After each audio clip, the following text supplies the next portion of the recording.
CRCL stock analysis and price predictions for Tuesday is Circle Internet Group stock a buy. I'm going to be breaking all the way down in this brief and short 1-minute video.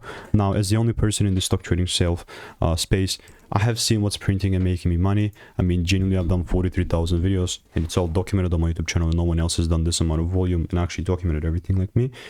Genuinely speaking, it's so close to hitting my break-even point. It would actually absolutely suck, you know, to my break-even point to be hit, because then I will need to get into another trade if the rules are met, you know, and I'll definitely be waiting.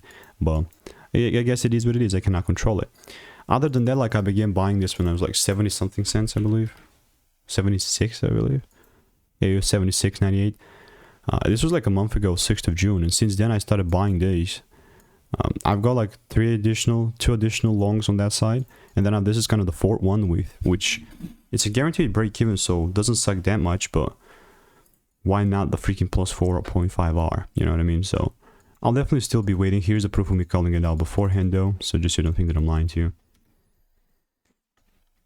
So that was sitting at 195 6 days back. Now let me know what is your opinion, and if you want to get my money making emails and insights for free, just click the first link in the description and I will continue to keep you updated.